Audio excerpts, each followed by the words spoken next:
Sud Radio, service compris. Véronique Jacquier. Bienvenue si vous venez tout juste de nous rejoindre. Bel après-midi et bon appétit si vous vous apprêtez à passer à table. Allez, on va vous en donner de l'appétit pour retrouver du travail si vous êtes en recherche d'emploi ou s'il faut que vous en ayez pour les autres. Pourquoi pas? Il faut coacher aussi ceux de votre entourage qui sont dans la mouise, qui ont du mal à se remettre le pied à l'étrier, qui sont en recherche d'emploi depuis des mois et des mois.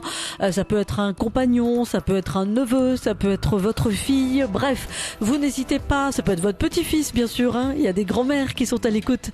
Alors le 0826 300 300, vous n'hésitez pas, c'est le numéro qu'il faut composer pour être avec Anna Fernandez, notre coach en recherche d'emploi que vous retrouvez le lundi, qui a son cabinet à Paris, Energy Coaching, mais Anna peut vous coacher par Skype, quel que soit l'endroit de France où vous vous trouvez. Moi je tire mon coup de chapeau d'ailleurs à ceux qui se font coacher par Skype et qui se trouvent dans nos belles régions, parce que c'est pas évident quand même, faut y aller, faut prendre rendez-vous, faut s'astreindre à un certain régime et un certain rythme. Anna va vous raconter tout ça dans un tout petit instant, mais surtout, elle veut vous entendre, exposer votre situation et pouvoir vous montrer le chemin pour vous en sortir. Il n'y a pas de fatalité, ça j'aime le dire. Donc, le 0826 300 300 pour être avec Anna Fernandez dans un tout petit instant. Anna qui, en plus, nous donne ses infos, ses astuces. Et aujourd'hui, elle va nous dire ce qu'il faut faire pour que notre CV soit repéré, pour qu'il soit au-dessus de la mêlée, quand les recruteurs en reçoivent des dizaines, voire des centaines. C'est vrai que ça peut nous casser le moral. Eh bien non, là encore, il y a des trucs à connaître et à savoir. Donc, c'est toujours pareil, petit stylo, page blanche, et vous notez les bons conseils d'Anna Fernandez dans un instant. Et puis 13h50, très intéressant. Ça, évidemment, c'est un domaine qui ne connaît pas le chômage, qui ne connaît pas la crise. Ce sont les demandes de régularisation des contribuables qui ont caché de l'argent à l'étranger. Et c'est l'administration fiscale qui est sur les dents, qui est obligée de créer 3 centres des impôts supplémentaires uniquement dédiés à cette tâche. Nous en parlerons évidemment avec Vincent Drezet, qui est un membre du syndicat solidaire finance service public. Mais d'abord, la lutte contre le chômage qui vous touche et qui touche un membre de votre entourage. Il n'y a pas de question taboue non plus. Il n'y a aucune situation taboue.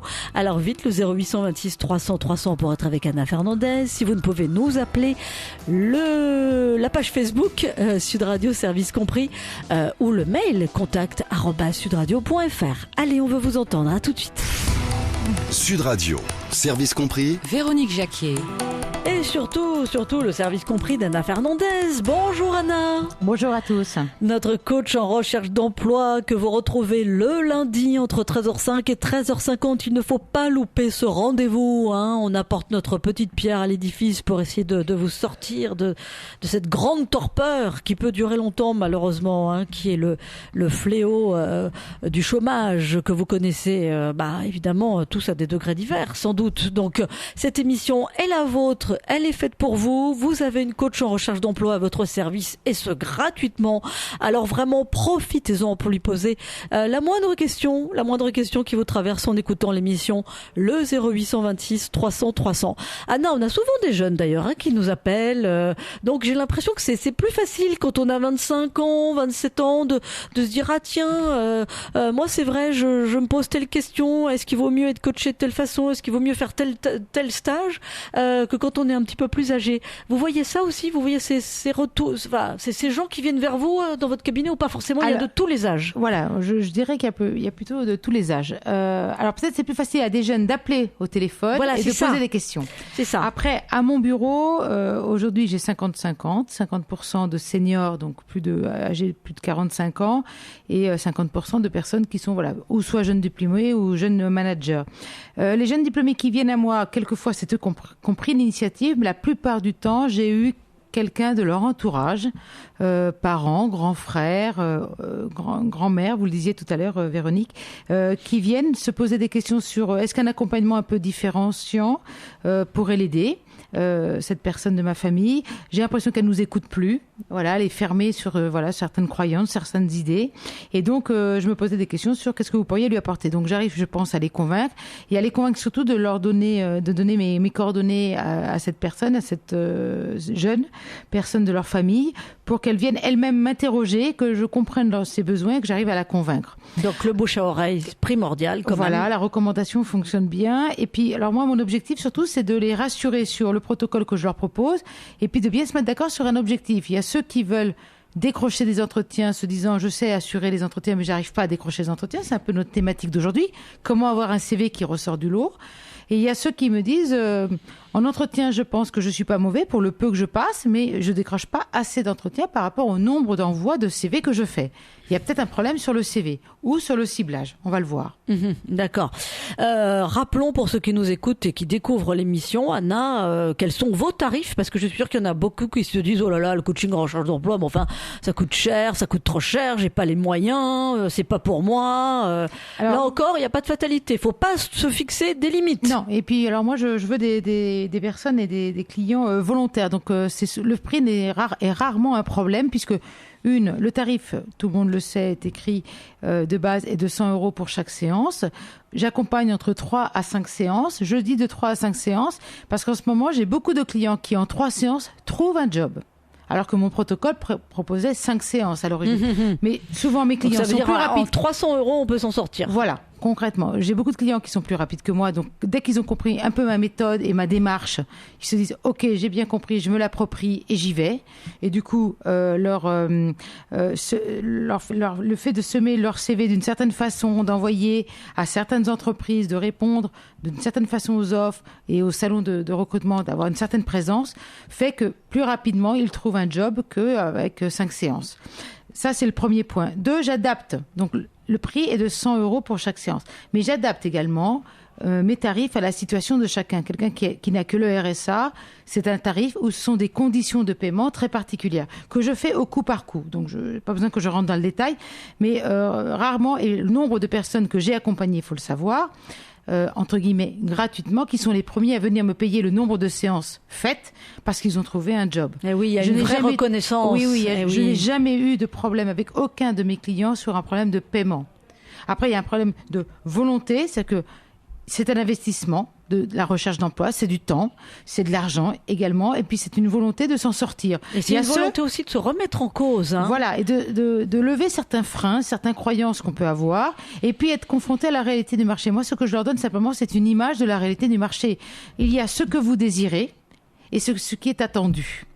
Et souvent, il y a un abîme entre les deux. Et donc ça, il faut savoir le surpasser et se dire peut-être que je vais rentrer par la fenêtre avant de rentrer par la grande porte. Et que je vais faire mon petit bout de chemin à l'intérieur de l'entreprise où il me faut plusieurs entreprises pour arriver à trouver mon idéal.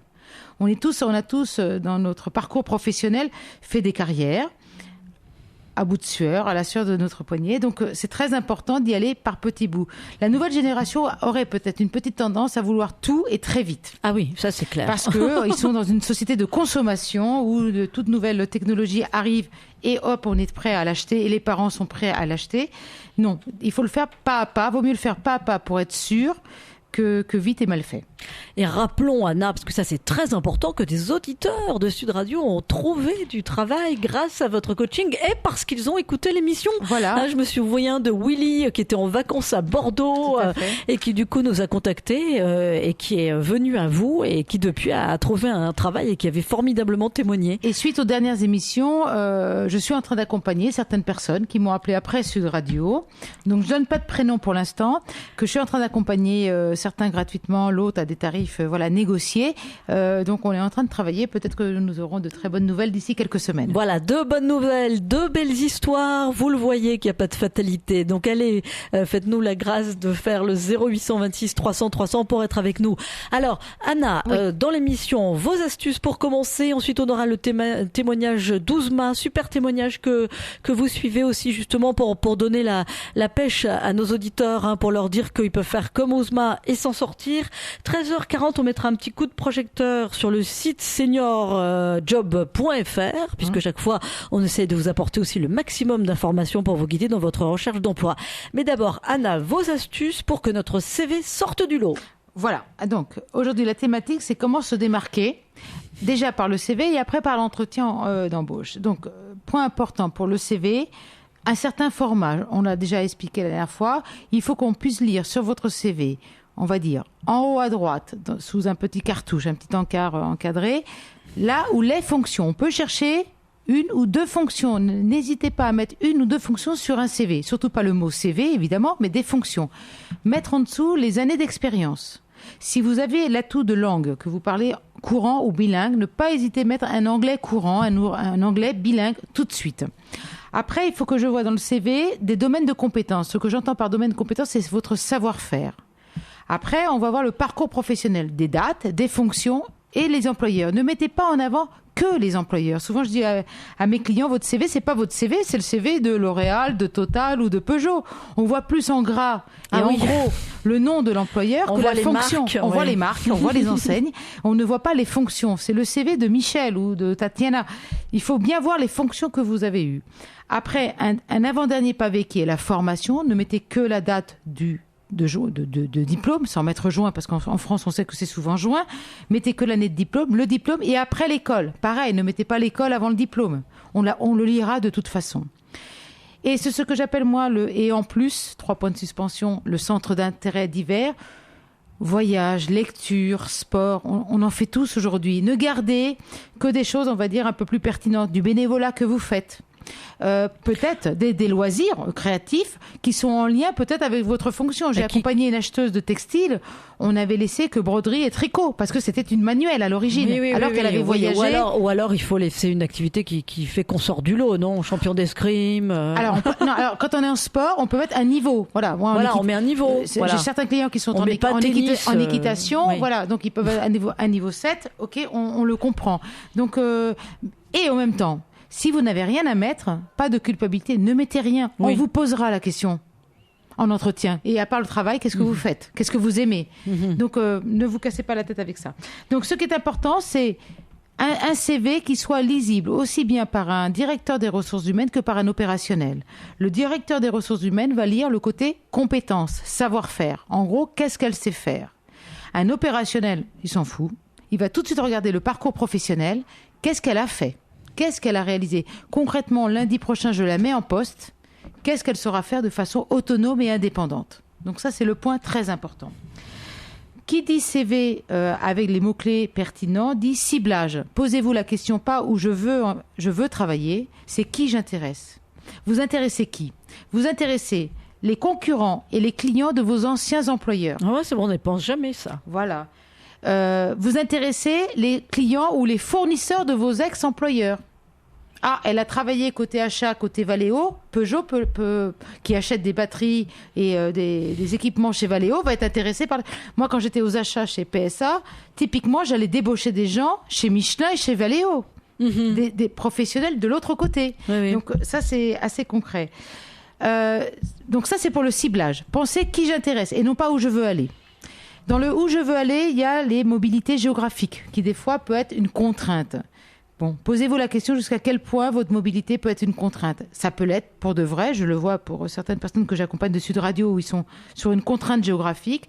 Dans ce cas-là, il faudra ouvrir un peu plus la recherche d'emploi et de postes. Quand nous avons une contrainte géographique. Oui, il y a des spécificités géographiques aussi, évidemment. C'est important. Le CV, dernier point, une page, bien sûr. La photo n'est pas obligatoire quand on est sur les réseaux sociaux type LinkedIn et Viadeo. Et il faut vraiment mettre la photo si on n'y est pas. Que des verbes d'action. On a piloté, on a mis en place. Voilà, que des verbes d'action, ça c'est très important. Qui dit ciblage, je l'ai dit tout à l'heure, dit d'essayer de trouver un contact, soit RH, soit opérationnel, pour envoyer la lettre de motivation. C'est à Monsieur Durand et à Monsieur Dupont. Il faut l'adresser à la personne. C'est-à-dire qu'il ne faut pas mettre Monsieur quand on sait qu'éventuellement ça risque d'arriver à Madame. Voilà, et puis il faut mettre Monsieur Durand parce qu'en fait on va chercher Monsieur Durand et pas Monsieur Madame et on ne sait pas qui est derrière. En fait, votre objectif, plus vous ciblez dans le contenu, dans le fond, et dans la forme, la personne, donc le contact, plus vous aurez de retours de messages. Oui, on est intéressé, on vous rencontre. Non, on n'est pas intéressé, mais surtout pas le message du robot qui vous dit si dans 3 semaines vous n'avez pas de réponse, c'est que c'est niette. Ce n'est qu'un robot. Il n'y a aucun humain qui vous écrit ce type de phrase. Oui. Donc moi, mon objectif pour me démarquer, pour que les CV et que les candidatures de mes clients sortent, c'est un CV qui a les mots-clés en un format d'une page, qui montre bien en avant, qui met en avant le savoir-faire et le ciblage de la lettre de motivation. sur une personne humaine avec son mail dédié. Il y a plein d'astuces sur Internet aujourd'hui pour retrouver les mails de tout le monde. Alors, je parle de lettres. Mes clients savent que je ne fais pas de lettres. Moi, je vais faire un mail de motivation. Je suis la première à le prôner. Un mail de motivation, 5-6 lignes qui me donnent envie d'ouvrir votre CV. Les lettres de motivation, on ne les lit pas. On n'a pas le temps. Oui, c'est vrai. On n'a plus le temps. Donc, il faut que le mail suscite l'envie d'ouvrir la seule pièce jointe de votre mail, qui est la pièce qui est le CV. Ça, c'est vraiment important. En revanche, il faut vraiment l'adresser à la bonne personne. Il faut l'adresser à la ou les bonnes personnes. C'est-à-dire que vous trouvez le nom du DRH et le nom de l'opérationnel. N'hésitez pas à envoyer le même mail, séparé évidemment, et le même CV aux 2 personnes. Il y en a peut-être une qui va le jeter à la poubelle, l'autre va être intéressée. Peut-être que les 2 vont être intéressés. Donc c'est très important de ne pas le rater. Et après, pour finir, en entretien, on se démarque avec le CV. Le CV va donner envie de vous rencontrer. Votre objectif en entretien, c'est de conforter la bonne impression qu'a donné le CV. Un CV d'une page, c'est un CV synthétique. Un CV d'une page, c'est un projet qui est clair. Et posez-vous la question pendant votre discours, le pitch, ce que je propose en simulation d'entretien, c'est qu'est-ce que vous leur apportez. Vous avez travaillé sur leur site internet leurs valeurs, leur évolution, leur développement, leur projection de développement d'activité, qui ils sont, qui est le fondateur, quelle est leur histoire, pour que dans votre discours, on puisse montrer et entendre surtout que toute votre expérience professionnelle va dans leur sens. Et que déjà, eux, ils ont été accrochés par le CV, il faut leur confirmer qu'ils ont eu raison d'être accrochés par votre CV. Vous avez des compétences qui sont transposables, un intérêt, un engagement peut-être, pour certaines sociétés, intéressantes pour eux. Donc ça, c'est le premier point. Plus vous passez des entretiens, plus vous allez valoriser votre confiance en vous et vos compétences. Donc mon objectif, moi, avec mes clients, c'est que plus ils passent des entretiens, plus chaque entretien, chaque pitch va être enrichi d'informations issues d'autres entretiens. Concrètement, ça veut dire quoi? Si lors d'un entretien, un recruteur vous pose des questions, entendez bien la réponse que vous allez donner. Et au prochain entretien que vous allez passer avec un autre recruteur, insérez déjà cette réponse avant même qu'on vous pose la question. Comme ça, vous allez enrichir votre discours et le recruteur, s'il voulait poser la question, il a déjà la réponse. Et s'il ne s'était pas posé la question de vous la poser, il aura déjà la réponse. Et vous, ça vous conforte dans la valorisation de vos compétences. Allez, vous êtes accroché par Anna Fernandez, j'en suis sûre. Vite, si vous êtes en recherche d'emploi ou si ça concerne l'un des membres de votre entourage. On va vous entendre. À tout de suite. Sud Radio, service compris. Véronique Jacquier. Et surtout le super service compris d'Anna Fernandez, notre coach en recherche d'emploi du lundi. Vous pouvez aller sur son site energiecoaching.fr, bien entendu, pour mieux la connaître. Anna qui vous a livré ses astuces pour que votre CV sorte du lot. Il y a encore des choses à dire, Anna, oui. Mais évidemment, place aux auditeurs et à leur situation qu'ils ont besoin de faire évoluer quand ils sont au chômage via le 0826 300 300 et puis place au beau témoignage grâce à votre coaching, Anna. Alors, j'accueille Ousma. Bonjour Ousma. Bonjour. Alors Ousma, je suis vraiment très très touchée de vous accueillir parce que vous êtes non-voyante. Vous avez 29 ans, vous avez un bac plus 5 en RH, c'est-à-dire en ressources humaines, et vous travaillez en alternance chez NJ, c'est ça ? Oui, mais en fait j'ai un bac plus 4 et je vais entamer mon Master 2 en septembre.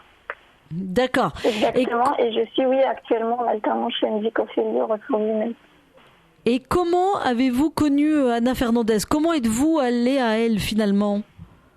En fait, je l'ai connue grâce à NJ Coffelli qui a mis en place un dispositif d'accompagnement des alternants qui se fait en 4 ateliers de coaching.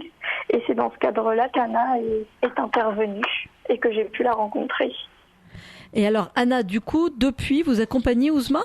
Alors, j'accompagne Ousma et ses 29 petits collègues alternants, donc qui ne vont pas être recrutés par NJ. Certains, oui, mais un très petit nombre.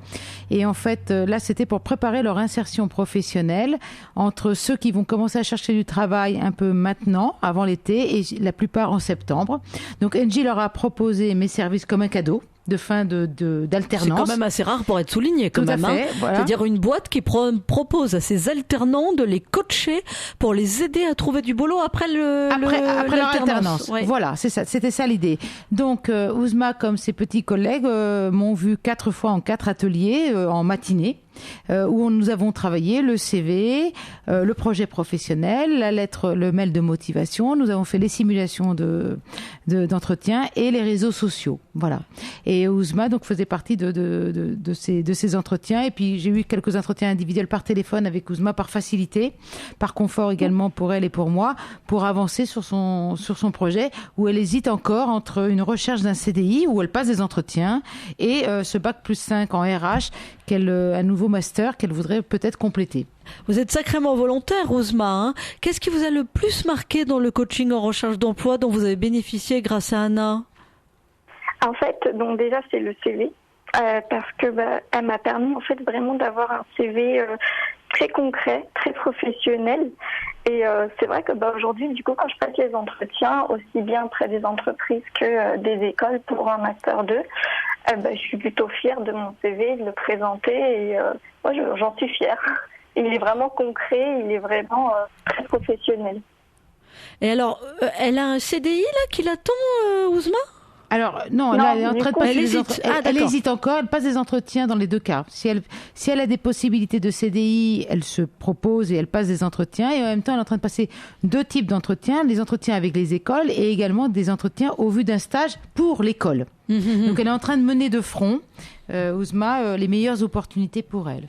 Mais Ouzma, voilà, j'imagine que les recruteurs sont bluffés par votre parcours quand même, hein. Oui, c'est vrai qu'après, oui, j'ai un beau parcours, surtout que c'est une reconversion professionnelle, donc oui, plutôt, ouais. Oui, évidemment. Qu'est-ce qu'ils vous disent quand ils vous reçoivent?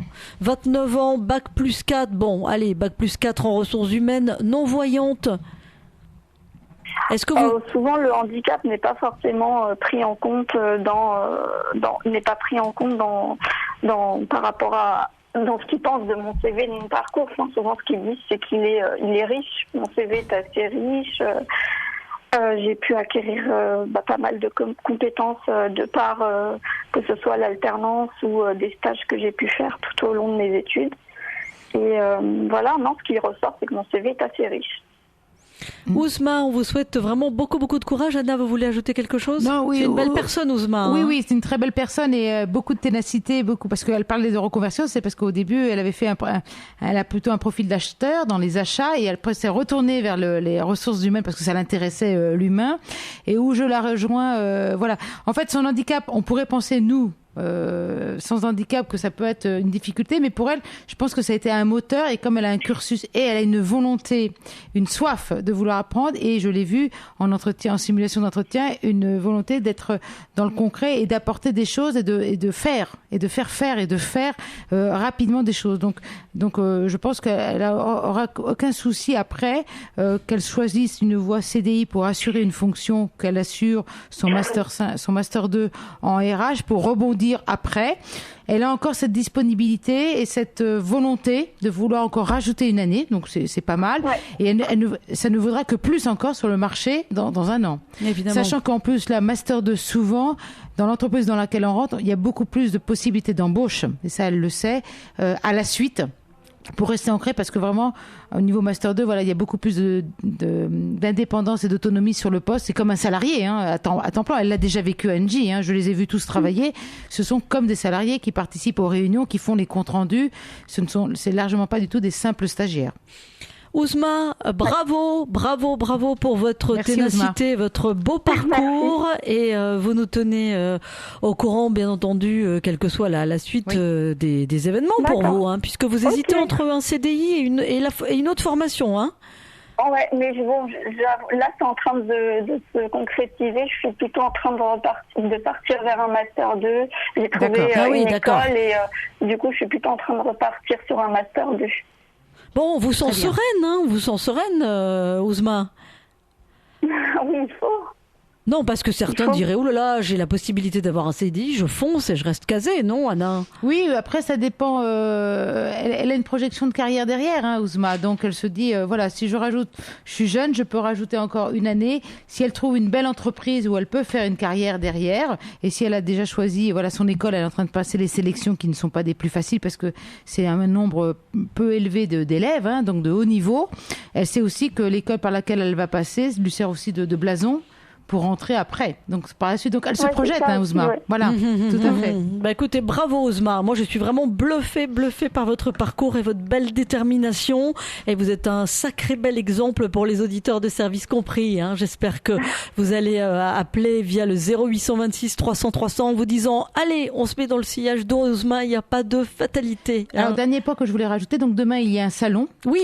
Salon de recrutement pour les alternants liés à l'handicap. Voilà, Vous me serez au courant, mais il y en a d'autres que ça pourrait intéresser. intéresser sur Paris. Sur Où, Paris. voilà, les sociétés qui cherchent des alternants et qui veulent au moins bien assumer cette obligation des parents des jeunes travailleurs handicapés. Salon Tout à fait. sur le handicap et l'alternance à Paris. Voilà, ça peut vous intéresser évidemment grâce à Sud Radio, Service Compris. Merci infiniment Ousma Merci, pour Ousma. votre témoignage. Merci.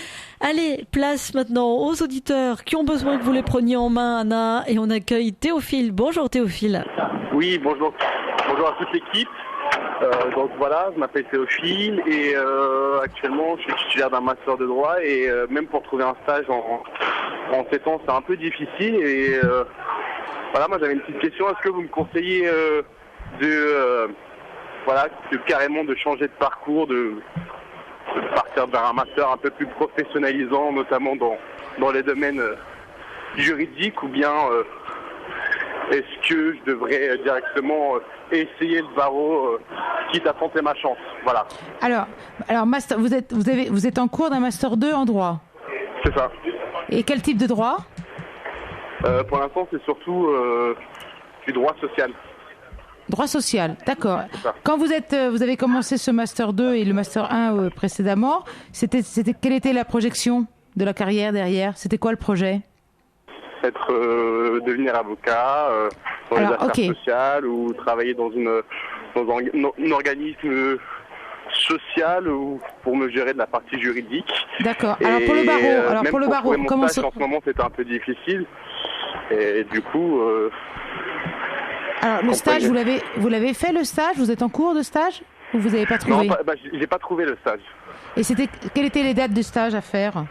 Comment? Les dates du C'était stage. un stage de 3 mois en fait, découverte. D'accord. Que vous deviez faire entre quelle période et quelle période là?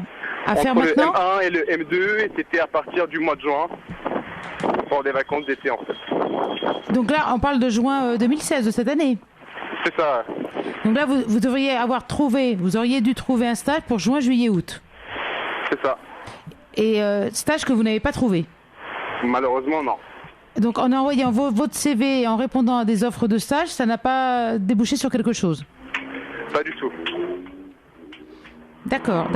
Et alors, vous me parlez du barreau, mais vous aviez prévu de le préparer pour septembre-octobre? Parce que de mémoire, ça se passe en octobre, le barreau. Pas pour cette année, mais plutôt l'année prochaine. Je ok. me sentais pas réellement prêt à passer le barreau. D'accord. Du coup, Mais c'est votre projet. C'est votre projet d'être avocat? C'est mon projet d'être avocat. Oui. D'accord. Mais alors là, quand vous avez répondu à des offres de stage, vous avez été au moins convoqué aux entretiens ou même pas? Souvent, c'était des refus. Mon profil ne correspondait pas à leur recherche, avec souvent des messages automatisés. Et même lorsque la seule fois où j'ai pu avoir un entretien, malheureusement, ça s'est soldé sur un échec, puisqu'ils recherchaient une personne ayant déjà au préalable une certaine expérience dans le domaine social et juridique, chose que je n'avais pas. C'est-à-dire que vous avez trouvé des offres de stage où on vous demandait déjà d'avoir une expérience professionnelle. Je suis étonnée. Oui. Non, c'est pas ça, mais Ah, ils ont préféré des profils ayant déjà eu une expérience. plus d'expérience que vous, d'accord, c'est ça. ok. D'accord. Mais les premières offres de stage, celles auxquelles vous avez répondu, on peut penser a priori que vous avez répondu à celle qui était le plus proche de votre profil, c'est-à-dire quelqu'un de niveau Master 2, sans avoir eu de stage, puisqu'en Master 1, vous n'avez pas eu de stage en droit. Exactement. Donc les offres de stage, normalement, vous devriez coller aux critères demandés, sauf si vous-même vous avez répondu à des offres de stage un peu surdimensionnées par rapport à votre profil. Pas du tout. Normalement, Non, d'accord. ça aurait dû coller. Mais comme je vous l'ai dit, je suis pas seul à postuler sur ces offres. D'autres personnes ont aussi postulé sur ces offres, et des personnes ayant déjà eu une expérience et ayant plus d'expérience que moi. D'accord. Et c'est pour ça que je trouve ça un peu dur et ironique, dans le sens où ils demandent ils recherchent des stagiaires pour les former, mais ils nous demandent souvent sur les offres de stages publiées sur leur site internet ou sur certains sites étudiants, ils nous demandent pas d'expérience prérequise, mais au préalable, ils finissent directement par prendre un candidat ayant au préalable une certaine expérience, c'est ce que je trouve un peu dommage en fait.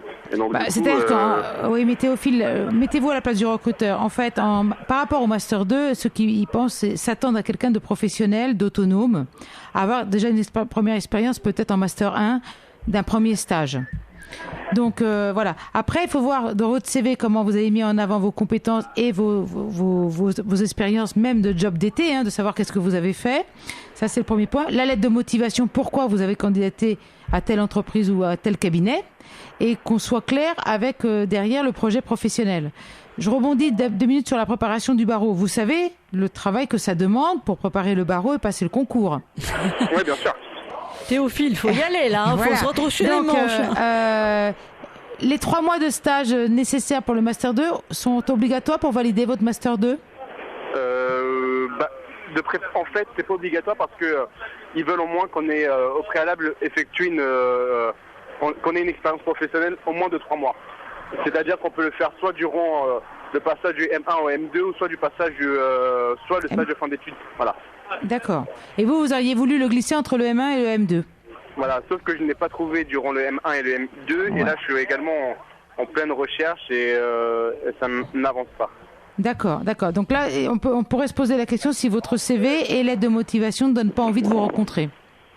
Oui. Là, vous pensez qu'il y a un problème peut-être à retravailler. Ouais, on n'a pas envie de rencontrer Théophile, en gros. Peut-être que voilà, où ça le. Où ça leur. On n'a pas envie de nous rencontrer. Ah bah oui, moi non plus je comprends pas. Vous avez l'air bien sympathique, mais bon, malheureusement en France, avant que vous rencontriez la personne, c'est le CV, c'est le passeport, c'est le CV qui est envoyé. Donc il y a peut-être un retravail à faire. Si vous avez écouté un peu le début de l'émission, vous le réécouterez en podcast. Je donne vraiment les astuces pour avoir un CV qui sorte du lot. D'accord. Voilà, et puis la lettre de motivation, ne parlez pas d'eux obligatoirement, parlez de vous, de qu'est-ce que vous pouvez leur apporter déjà de façon autonome et qu'est-ce que vous aimeriez développer comme compétence en tant que stagiaire. D'accord. Et ouvrez-vous plus qu'au cabinet, ouvrez-vous également aux entreprises. D'accord, j'y avais pas pensé. C'était plutôt des cabinets... Non, même si j'entends bien que vous voulez être avocat à terme, et ce que je vous souhaite, avec beaucoup de travail, le truc c'est vous pouvez commencer par l'entreprise et travailler en tant que juriste en droit social lors d'un stage de 3 mois en entreprise. Vous viendrez après au cabinet. C'est peut-être les cabinets que vous les intéressez pas parce que vous, à part faire des photocopies, je caricature, mais vous pouvez pas être d'une grande utilité. En entreprise, vous aurez une plus grande polyvalence de compétences à apprendre et à développer qu'en cabinet, je pense. D'accord. Le cabinet, ce sera plus intéressant de le faire pendant votre préparation pour le barreau. D'accord. Ok, je Théophile. prends en compte toutes vos remarques et je vous remercie de votre aide. Je pense que déjà, je vais essayer de refaire mon CV et essayer de postuler directement dans les entreprises et dans leurs entités et services juridiques. Voilà. Oui, tout à fait. Ok. Je sais qu'il y a encore quelques salons de recrutement pour les alternants et pour les stagiaires au mois de juin sur Paris. D'accord. Voilà, à bientôt. Théophile, on vous souhaite beaucoup de courage évidemment et vous suivez bien les conseils d'Anna parce que là elle vous a offert vraiment un super service compris. Allez Théophile, bel après-midi, vous faites le 0826 300 300 très très vite parce qu'Anna Fernandez est là pour 10 petites minutes encore pour vous coacher, pour que vous puissiez lui exposer votre situation et qu'elle essaye de vous apporter des solutions. On y arrive, on essaye d'y arriver Anna, enfin surtout vous. Oui. Évidemment c'est pas toujours facile, mais qui ne tente rien n'a rien. Comme on dit. Allez, dans 2 petites minutes, on va mettre un coup de projecteur sur le site seniorjob.fr. Ça, c'est du service compris, vous allez voir.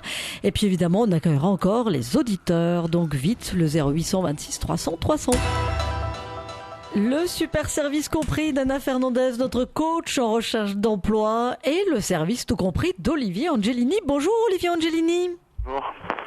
Vous êtes rédacteur en chef du site seniorjob.fr. Alors, éclairez-nous, qu'est-ce que seniorjob.fr ? Alors, seniorjob.fr est un site qui a été créé en 2010 afin de répondre à un besoin des entreprises pour favoriser l'emploi des seniors, notamment depuis la loi de janvier 2010. Alors, ça c'est intéressant parce que vous dites, au départ, c'est venu d'un besoin des entreprises, c'est pas venu d'un besoin des particuliers. C'est-à-dire que, on va faire une petite précision. Anna, on est senior à partir de 45 ans, c'est ça, Ouais, malheureusement, 46, sur le marché de ça. l'emploi. Oui. Ça nous tue tous le moral, on est bien d'accord. Donc, à partir de 45 ans, on est senior, Olivier Angelini. Et donc, en fait, grâce à seniorjob.fr, quand on est senior, on peut déposer son CV sur votre site et les entreprises partenaires se proposent de recruter. Voilà, tout à fait, oui. Alors quand vous dites besoin bien évidemment, c'est besoin de la part des entreprises, mais aussi des candidats. Donc en fait, ce site s'adresse aussi bien aux entreprises qu'aux candidats. Donc voilà, ils peuvent déposer tout simplement leur CV directement sur le site. Ils disposent également d'offres d'emploi. Alors, qu'est-ce qu'on trouve comme type d'offre d'emploi, justement, quand on est senior passez-moi l'expression, mais avec quoi on mord le plus à l'hameçon les recruteurs, ils ont besoin de quel profil sur seniorjob.fr? C'est tous les profils, ça, tous les niveaux, il n'y a pas de profil particulier, ça dépend en fait des entreprises, de la taille de l'entreprise. Donc là, sur Senior Job, de toutes les offres, donc ça soit même ça peut être même de l'alternance, donc on a tout type d'entreprise, même au niveau des contrats, même de l'intérim, donc c'est assez varié. Mais vous avez combien d'entreprises qui proposent leurs emplois? Vous avez combien d'entreprises en moyenne? Partenaire, en fait, Senior Job est partenaire aussi. En gros, c'est l'entreprise Job in Life, et nous avons plusieurs sites qui dédiés en fait au handicap et à la diversité, et qui incluent notamment aussi l'aspect senior. Donc, nous avons plus de 200 entreprises qui regroupent sur l'ensemble de nos sites, et dont Senior Job. Et est-ce que vous avez un feedback par rapport aux seniors justement qui mettent leur CV, c'est-à-dire quand est-ce qu'ils sont appelés par un recruteur parce que leur CV a tapé dans l'œil sur le site, et dans combien de cas ça marche? Alors ça, en fait, nous concrètement, on fonctionne avec, à travers Senior Job, nous avons une équipe de recruteurs, donc qui recrutent notamment par rapport à des journées de recrutement. Donc en fait, quand un CV intéresse une entreprise, donc on convoque le candidat pour une présélection par téléphone, et ensuite on peut l'orienter directement vers ces journées de recrutement, et éventuellement transmettre le CV directement aux entreprises. D'accord. Seniorjob.fr, c'est valable évidemment dans toute la France, hein? Tout à fait, oui, c'est au niveau national, oui, exactement. Anna, une question pour Olivier Angelini? Le dépôt des offres, des CV pour les candidats, je suppose, est gratuite? Oui, tout à fait, c'est gratuit. Et les candidats peuvent également, s'ils le souhaitent, s'entraîner à passer un entretien de recrutement via une webcam. Donc, ce qui est vrai que quand on n'a peut-être pas travaillé depuis quelques années, c'est pas mal de s'entraîner, de se remettre un peu, ouais. Et surtout que la vidéo apporte un plus et permet de corriger pas mal de défauts lors d'un entretien professionnel. Oui. Merci Olivier Angelini. La vidéo c'est pas mal, mais évidemment le coaching en chair et en os avec Anna Fernandez c'est encore mieux. Merci Olivier Angelini. Donc vous notez bien, vous qui êtes à l'écoute, le site seniorjob.fr. Vous allez faire un tour et vous allez mettre votre CV évidemment sur ce site. Ça peut toujours marcher. On accueille Marie-Noël. Bonjour Marie-Noël. Bonjour. Alors bienvenue. Vous êtes avec Anna Fernandez. Elle vous écoute. Eh bien, moi, je voulais savoir, parce que j'ai 2 diplômes, je suis auxiliaire de puériculture et de soignante. Mais c'est vrai qu'ici, dans le département de l'Ariège, c'est trop petit, il n'y a pas assez d'emplois dans le milieu d'auxiliaire de puériculture. Et aide-soignante, ça m'intéresse plus vraiment. Ça m'intéresse pas vraiment, quoi. Donc, j'ai travaillé dans plusieurs catégories d'emplois. Employé de libre service, agent de propreté, auxiliaire de puériculture aussi, jardinière d'espace vert parce que j'ai voulu faire une formation dans le jardinage et les espaces verts dans lequel je n'ai pas pu aboutir. Et donc je me suis dit que j'allais faire des genres de cartes de visite pour me trouver mes propres employeurs. Ah oui, pas mal. D'accord. En proposant ces différents services que vous pouvez faire. Voilà. C'est Parce ça. que, Un peu comme un service à la personne, mais de proximité. Mais simplement des services plutôt, des prestations de services. Voilà. Et Ouais. global, par exemple, j'ai fait une carte de visite. Comment je fais? Je vous la lis ou? Oui, allez-y. J'ai fait une carte de visite, par exemple, en qualité d'agent de propreté. J'ai mis 3 ans d'expérience. Bon, il faut que je modifie les années parce que j'en ai beaucoup plus que ça. Nettoyage et désinfection des locaux collectifs et chez les particuliers, dépoussiérage, lavage des carreaux, murs, accessoires de cuisine, salle de bain et sol en collectivité. Et donc là, votre idée, c'est de déposer ce type de carte où alors, pour trouver des clients? J'ai fini après par poser soigneuse adaptable aux diverses postures. J'aime travailler en équipe, je sais travailler en autonomie. Et donc, d'abord, je voulais savoir si vous pensez que c'est correct, ce que j'ai fait. Alors déjà, ma question, c'est, vous vouliez le déposer où, ce type de carte? J'en ai donné à des particuliers, puis ouais. je veux le déposer chez des prestataires comme des gens qui... des vendeurs de matériel médical. D'accord. Et puis après, je pense que je vais recommencer parce qu'à une époque, j'en ai mis chez des médecins, chez des gens qui pouvaient avoir affaire, soit des personnes qui pouvaient avoir des enfants chez eux et qui auraient pu avoir besoin de ce genre de services, ou des personnes âgées qui auraient besoin de vos services. Voilà, en gros, oui. Mais alors, votre idée, ce serait de faire une carte de visite par métier, entre guillemets, que vous pourriez faire. Le côté jardinage, le côté propreté, le côté aide-soignante. Voilà, c'est ce que j'ai fait. Mais en fait, là, j'ai fait une planche de 4 emplacements, oui. 4 genres de carte de visite, c'est plus gros qu'une carte de visite. Bien sûr, j'imagine. Mais, employé de libre service, par exemple, je vais l'enlever et je vais mettre aide-soignante. Mais ça m'embête de mettre comment aide-soignante parce que je veux pas je sais pas comment mettre autrement pour ne pas mettre aide-soignante parce que c'est pas aide-soignante qui m'intéresse. Mais si la personne âgée, j'ai eu des personnes chez qui je suis intervenue. Garde malade aussi, oui. Voilà, si la personne elle a besoin de la toilette, je fais de la toilette à la cuisine en passant par le ménage jusqu'au jardinage chez la personne âgée. Oui, c'est pour ça que, en comprenant un peu les différentes les 4 grands types de prestations que vous proposez, moi je serais plutôt pour faire, comme vous dites, alors peut-être pas une carte de visite, mais une demi-page A4, ça s'appelle un A5, où vous pourriez mettre vos différentes prestations que vous proposez avec un téléphone et un email et un prénom et un nom. Et oui, mais j'ai pas Internet. Mais vous avez pas? Et j'ai pas Internet. Ah d'accord, vous n'avez pas un téléphone portable si vous n'avez pas Internet, mais de mettre votre prénom et peut-être votre nom de famille, mais ça peut être qu'un prénom, avec un téléphone pour qu'on puisse vous appeler. Mais je mettrai plutôt sur le même document les différents métiers que vous pouvez faire et bien indiquant la région en fait de votre intervention, parce que ça c'est important. Oui, ça c'est important. Parce que ça, quand vous allez déposer chez des médecins à un village, j'imagine, ou une ville, et que après vous habitez dans une autre, que les gens savent que c'est dans les environs de telle ville ou telle région, peut-être, c'est peut-être grand la région, alors peut-être le département, et que après ces médecins ou ces vendeurs de dispositifs médicaux, de matériels médicaux, ou dans les associations de quartier, à la mairie, il y a la mission locale, il y a des associations aussi où vous pouvez le déposer. Ce serait mieux d'avoir sur le même document toutes vos prestations. Ça, sur un document Word, vous pouvez faire ça. Sur Vistaprint, vous pouvez faire un petit flyer, il vous aide à le faire en ligne. C'est pas trop cher. Ça peut être une piste, Marie-Noël. Marie-Noël, on vous souhaite une bonne journée, Marie-Noël. Vous suivez bien les conseils d'Anna Fernandez. Sud Radio, service compris. Véronique Jacquier.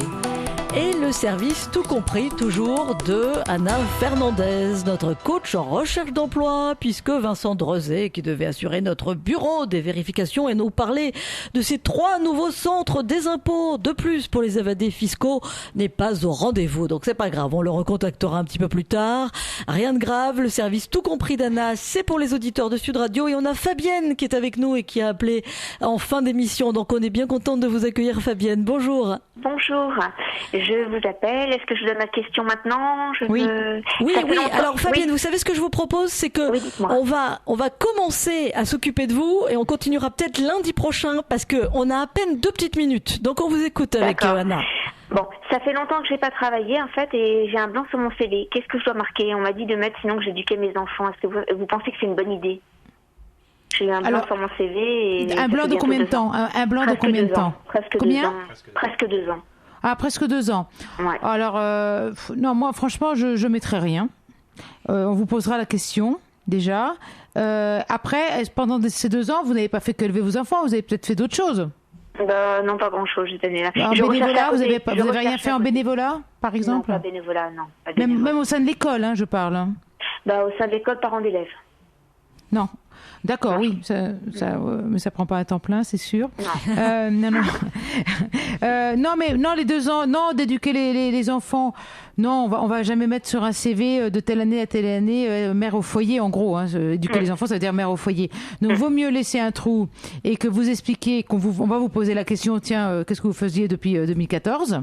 De dire que voilà, vos enfants maintenant sont plus grands, plus autonomes et que maintenant vous pouvez reprendre une activité salariée. Ça s'entend, hein. Le trou n'est pas avec.